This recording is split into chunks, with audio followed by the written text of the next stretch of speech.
Now, if you're trying to start the downswing like this, pulling the hands dead straight down in transition, I urge you, you have to stop doing that because that will be absolutely destroying your consistency massively. So in this video, I'm going to show you exactly how to start the downswing in relationship to your hands and arms to have a more consistent golf swing. So I'm Jonathan Chan with JChownGolf. Let's dive right into it. So just like we said in the intro there, if you're pulling your hands down, dead straight down to start your downswing, you're going to suffer with a lot of bad golf going forward from there. Because really that is a move that is not an ideal way to swing on the inside, because a lot of golfers are trying to do this move because they're wanting to swing a little bit more from in to out through the golf ball, maybe hit a draw shot. But let's dive in a little bit to why that move is so bad and why you don't want to do that to start off your downswing. Because one, when you start off your downswing vertically and just pulling those hands vertically straight down, your shaft is going to get very steep. When that shaft just goes dead straight down there, you can see how it just gets steeper. Let's say if it's slightly laid off and I put it down, look, it just gets dead steep. So really from there, if you get that steep going in through the golf ball, we know, okay, if you just continue to turn through that ball, you're going to really cut across it. You're going to have a very steep angle of attack, massive divots, big slices. But what we would normally see happen, if your hands go dead straight back down, your body will make a compensation, usually by dropping the trail shoulder down towards the ground, which would shallow out the club late, but then you've lost control of your pivot, you're going to flip. So it's going to cause a massive steep shaft in the downswing. We don't want that to happen to play consistent golf. We need to be shallowing the golf club to play consistent golf, because shallowing the golf club helps us turn, helps us rotate, so then we can drop that club on the golf ball pretty effortlessly. So that's the first reason why it's there. We do not want to be doing it. We don't want that steep shaft. But two, when you just drop that club dead straight down, you pull it down, what else is it going to do? It is going to get very narrow to your body. Obviously, I'm extreming it quite a bit here, but you can see it starts to get very narrow. You lose your width in the back or the downswing here. So when you drop that club down, all the width goes. So why is losing width in a downswing such a problem? Because again, your body is going to make a massive compensation to that, which is going to result in you losing control of your pivot, losing control of your rotation, usually resulting in a flip. In this case as well, some big fat shots. So when it gets very close to your body, if you stay in posture here and turn, the club's going to be very elevated off the ground. So the body always wants to hit that golf ball to its target. So it's not going to do that. It's not just going to turn through and move its pivot nicely. It's going to try and get the ball to go to your target. So what it's going to do, that club gets very narrow in our early downswing. It's going to do the same thing again. It's going to drop that trail side down in order to get onto the top of the golf ball there. Because if I drop that trail side down, you're going to see how the right side of my body is going to get closer to the ground, which means, of course, the club is going to get closer to the ground. It's a way you can somewhat still hit that golf ball relatively okay. But if I drop that right side down, this applies to the same one as the steep shaft as well.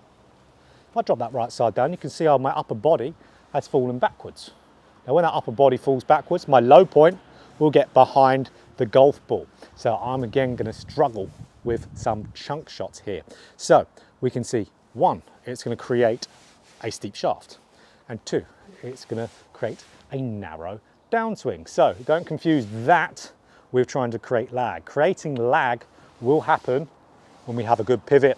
The club will naturally lag because we want width in that downswing. We want some distance away from the shaft in our body. So again, we can just freely rotate and our club will fall on that ball.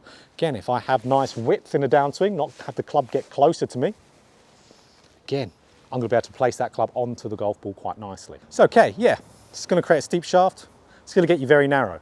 And those are going to be two things that aren't going to vibe quite nicely with good solid golf shots. So you might be watching this and thinking, well, okay, how on earth do I get the club on the inside on the downswing? I thought I had to pull it straight down. And that is where a lot of golfers have been taught that, definitely. But as you can see, it's not a good way to do it. But to get that club falling on path naturally without having to pull that shaft down, you have to do two things here. You have to, one, as you turn up to the top of your backswing, you need a decent amount of depth at the top of the backswing and hand depth. So that means the more depth we have to our hands, they're more behind us. So we don't need to be crazy behind us, really flat. We just need them to be nicely behind us. If I draw a line straight from the buttons of my club here, you're going to see how that's going down to around my heel or ankle region here. So now when I just turn in a downswing, that club's going to fall on path. Because I remember a student from years ago, his first lesson with me, they came to me, and he did a very typical thing. And the first thing he said to me was he's always trying to pull the club down in transition as hard as he can to get the club on path, because the guy he was seeing lessons with before that told him to do that to swing on the inside. But where was he at the top of his backswing? He was here. He had a massive lack of depth. So lack of depth, more depth being behind us, less depth being more on top of us. The only way for him to swing on the inside would either be to pull the shaft down or drop that trail shoulder down. And I tell you what, he almost gave up the game a year before that because of really bad back issues. So, because obviously if you're trying to manipulate your pivot last minute, it's going to put a lot of stress on that back to make up for what you're doing. So if you're trying to pull that shaft down, there's a good amount of chance that you haven't looked at your depth at the top of the backswing. The more depth you have, the better that club will start to fall on an inside path. So to get good depth at the top of the backswing, what we need to do, we need to make sure we are turning our body freely. Because why a lack of depth causes your path to go a little bit on the outside is because when we rotate in the downswing, the club will naturally go and follow our rotation. Hands and arms and club will follow our rotation. So if you don't have too much depth, hands are going to get out in front of you. So if we know, okay, wherever the rotation goes, the hands will follow. So if we get good turn in the backswing, a good full turn, the hands will naturally get quite a good amount of depth there, really naturally there. So if you're someone, like my lesson was, who tries to restrict their turn and not get too much turn of their hips, you will always have that lack of depth. So really free up that hip turn. Easiest way to add more turn is turn your hips more. If you feel like you need to lift up your left heel in order to do that, go for it. Just look at the players like Nicholas, for example, and from that era, they all lifted up their left heel. It's an athletic move, and that will free up the turn and range of motion of your hips, which will get you more depth. So let me turn those hips nicely, and I'll get that good depth to the top.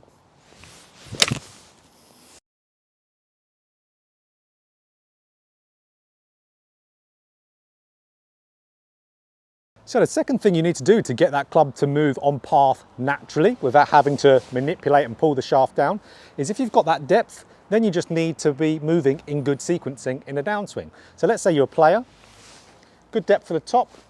So now, if you're a player who just really throws that upper body and the arms, they go first in transition, you're still going to swing over the top. So again, logically, you might think, okay, those hands are going too far out in front of me. I need to pull them down now to get them going there. As you know, we don't need to do that. What we need to do for that to happen naturally, the club to move on path, even when we've got better depth, is we need to separate the lower body and mid-torso. Think of rib cage and down, rotating, whilst your chest and your arms are staying passive.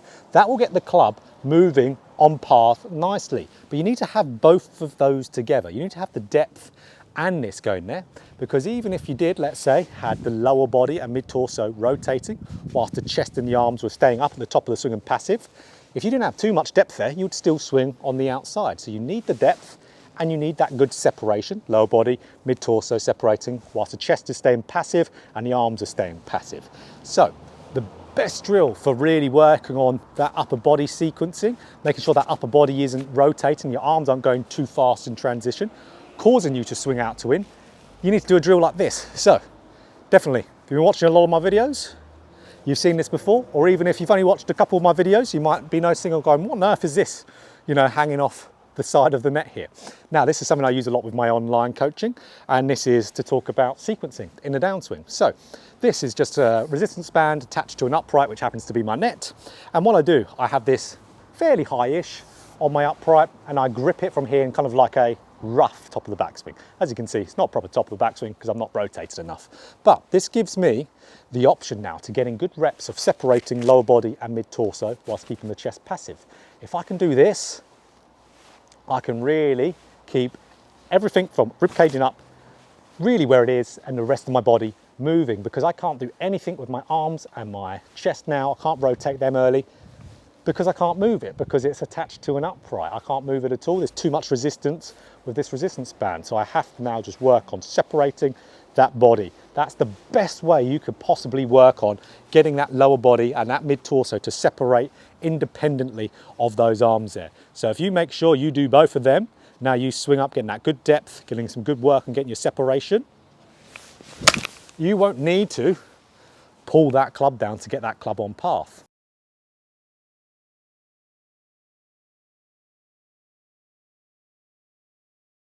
So, okay, we can got that depth now.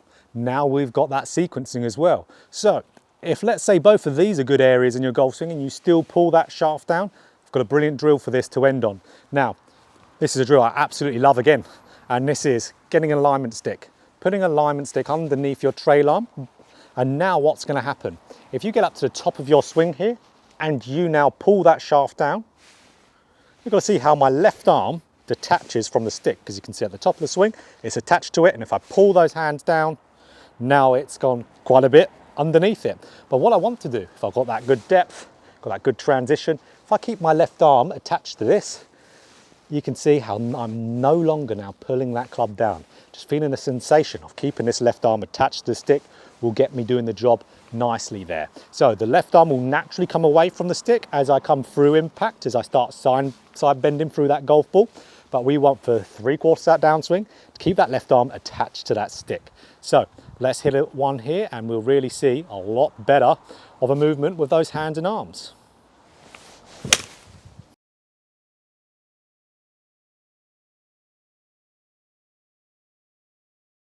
So ultimately there, as you can see, you actually don't really need to do much at all with your hands in transition to get them to do what you want them to do. To get them to move on path, you just need good movement and good sequencing of your body. With the depth there and with a good sequencing in a downswing, your club will naturally fall on path. Your hands will do what you want them to do. One of the biggest misconceptions in golf is we have to try to do everything at some point in the golf swing, manipulate it with our hands. In all honesty, we need to use our hands actually very little and our arms very little in our golf swing. If really the movement of our pivot is very good in quality, our hands and arms will actually do what we want them to do. Remember how golfers used to swing back in the day before golf instruction was a thing? They weren't trying to do too much with their hands and arms. They were just trying to use and move their body in their pivot. These positions that we see in the golf swing, they just naturally hit. They weren't trying to get at those positions because those positions weren't a thing back then. So just move that body how you want to, or in that way, more depth, more sequencing, and then you won't have to pull that shaft down in transition. You'll have a shallower shaft. As we know, shaft will move shallower and it'll move more on path. We won't be steep and narrow.